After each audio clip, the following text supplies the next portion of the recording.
Hi friends, இன்றைக்கான video என்னென்னு பார்த்தீங்கன்னா, குட் பேட் அக்லிக்கான வீடியோ தான். நம்ம குட் பேட் அக்லியோட படத்தோட நம்ம அஜித் சார் நேம் என்னன்னு பார்த்தீங்கன்னா ரங்கான்னு போட்டுக்கிட்டு இருக்காங்க. இது எந்த அளவுக்கு உண்மைன்னு தெரியல ஃப்ரெண்ட்ஸ். அது இல்லாமல் குட் பேட் அக்லியோட டீசர் வந்து 28ஆம் தேதி பிப்ரவரி 28ஆம் தேதி வர வாய்ப்புகள் இருக்குது. அது இல்லாமல் நம்ம ஒவ்வொரு கேரக்டர் நம்ம குட் பேட் அக்லியோட யாரெல்லாம் நடிச்சிருக்காங்க அவங்களோட கேரக்டர் நேம் ரிவீல் ஆகும் ஒவ்வொரு நாளும். அதுதான் இப்போ ஒரு பேசும் பொருளாக போயிட்டுருக்கு. இன்றைக்கி எந்த கேரக்டர் ரிவீல் ஆகுன்னு எனக்கு தெரியல. இன்னும் அப்டேட் வரலை. வந்தால் உங்களுக்கு அடுத்தடுத்த வீடியோவில் நான் அப்டேட் பண்ணுறேன்.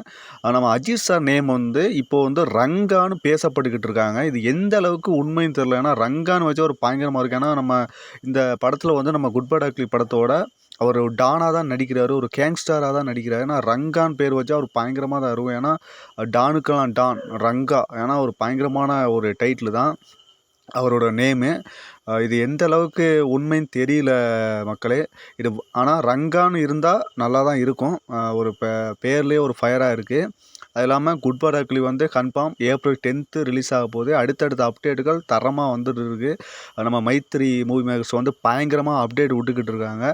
நேற்று பார்த்தீங்கன்னா த்ரிஷா மேமோட ஒரு கிளிம்ஸ் மாதிரி விட்டுருந்தாங்க. அவங்க நேம் ரிவீல் பண்ணியிருந்தாங்க. அதுவே ஒரு பயங்கரமாக இருந்துச்சு. ஒரு ஹீரோயினுக்கே ஒரு அவ்வளவு மாசாக கொடுக்கும் போல் நம்ம தலா அவர்களுக்கு வந்து எவ்வளவு செதுக்கியிருப்பார் நம்ம ஜிவி பிரகாஷ், நம்ம ஆதிக் ரவிச்சந்திரன் டைரக்டரு.